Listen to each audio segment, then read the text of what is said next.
Le Seigneur soit avec vous. Évangile de Jésus-Christ selon saint Jean.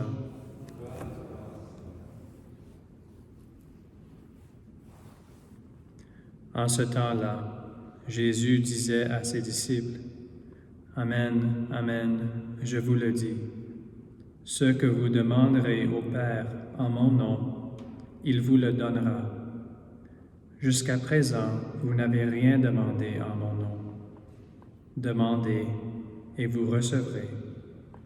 Ainsi votre joie sera parfaite. » En disant cela, je vous ai parlé en images.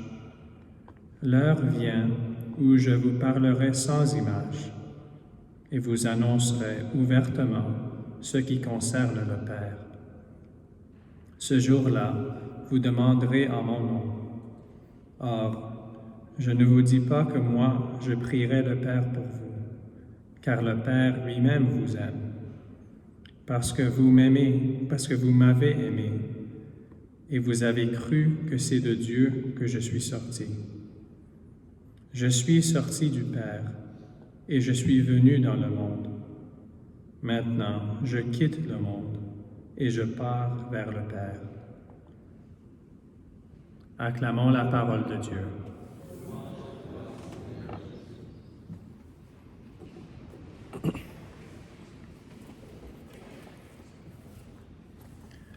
Mes frères et sœurs, nous sommes dans la deuxième journée de la neuvaine pour l'Esprit Saint avant la Pentecôte, et l'Église nous présente un texte dans l'Évangile pour nous encourager à continuer à prier, parce que Jésus nous explique qu'est-ce qui arrivera quand nous allons recevoir l'Esprit Saint. Alors on prie maintenant pour ces 9 jours jusqu'à dimanche prochain pour recevoir le don de l'Esprit Saint. Et dit Jésus dans l'Évangile d'aujourd'hui, « L'heure vient, ce jour-là, alors au moment où est-ce qu'on va recevoir l'Esprit Saint, il va arriver 3 choses. D'abord, je vais vous parler sans image et vous annoncerai ouvertement ce qui concerne le Père. Vous demanderez en mon nom. Je ne prierai pas le Père pour vous, car le Père lui-même vous aime. » Alors, quelques points là que je veux qu'on réalise qu'est-ce que Jésus essaie de dire. D'abord, quand on reçoit l'Esprit Saint, Jésus va continuer de nous parler. On pense d'abord que Jésus a parlé, il parle dans les évangiles, il a déjà dit tout ce qu'il a à dire, mais il nous promet « je vais vous parler ». Alors, il va continuer de nous parler individuellement par l'Esprit Saint. Ça, c'est le premier point. Alors, c'est vrai que l'Esprit Saint va nous rappeler de ce que Jésus a dit. C'est ça qu'il dit aussi dans l'Évangile. C'est vrai qu'on va entendre ces paroles dans les Écritures, mais aussi, il dit « je vais vous parler quand vous allez recevoir l'Esprit Saint ». Beaucoup de personnes se demandent dans le monde « où est Dieu? Je parle, mais j'entends rien. » Mais il faut avoir l'Esprit Saint pour entendre ce que Dieu essaie de nous dire. La majorité des personnes qui ont de la difficulté, peut-être qu'ils ne sont pas dans l'état de grâce, ils ont perdu l'Esprit Saint. Peut-être que le Seigneur les laisse passer par une période de sécheresse pour qu'ils puissent rechercher sa parole. Il y a différentes raisons, mais il faut savoir qu'on a besoin de l'Esprit pour entendre ce que Jésus nous dit. Ça, c'est le premier point. Le deuxième point, il nous parle directement, sans image. Quand Jésus était avec ses disciples, il parlait avec des paraboles. Moi, je suis la vigne, vous êtes les branches. Toutes les images qu'il donnait avaient de la vérité. C'était la parole de Dieu. Mais quand Jésus monte au ciel, il va nous parler directement par l'Esprit Saint, recevoir une inspiration. Ah, je devrais faire cela. Je devrais prier pour cette personne. Dieu m'aime. Tout va bien aller. Ce sont des inspirations que Jésus nous dit directement. Oui, dans la prière, il faut méditer sur la parole de Dieu, mais aussi il y a quelque chose de spécial après la Pentecôte, que Dieu, le Père, nous parle directement, sans intermédiaire.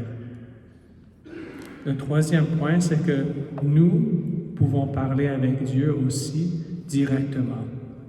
Il dit, « Je ne vous dis pas que moi je prierai le Père pour vous, car le Père lui-même vous aime. » Dans l'Ancien Testament, avec Moïse, c'est lui qui était l'intermédiaire et le peuple ne pouvait pas parler à Dieu sans dire à Moïse, « Demande cela pour nous, demande le pardon pour nous, demande. » Alors c'est vrai que Jésus est toujours notre intermédiaire, mais quand on reçoit son esprit, on devient un fils, une fille de Dieu.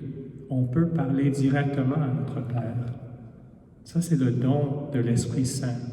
On est réconcilié avec Dieu, on devient agréable à ses yeux, on devient adopté comme fils et fille, et nous avons accès direct au Père.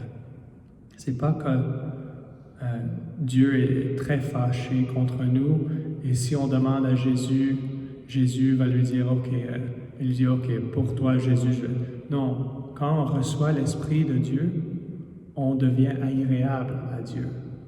On devient des fils et des filles de Dieu.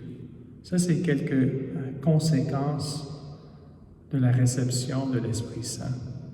Alors, continuez cette neuvaine, continuez à chaque jour à prier pour le don de l'Esprit, pour qu'on puisse entendre ce que Jésus veut nous dire quotidiennement, pour qu'on puisse savoir et recevoir des inspirations directes de Dieu, et qu'on puisse aussi parler avec lui directement, en liberté, pas avec une culpabilité toujours, « Ah, moi je suis terrible, mais parce que Jésus est là, je vais... » Oui, nous sommes des pécheurs, mais aussi l'Esprit nous transforme.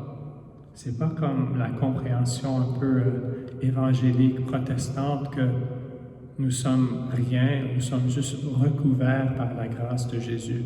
Non, l'Esprit nous transforme en saints et saintes, nous rend agréables à Dieu. Alors demandons dans cette messe, particulièrement durant la Sainte Communion,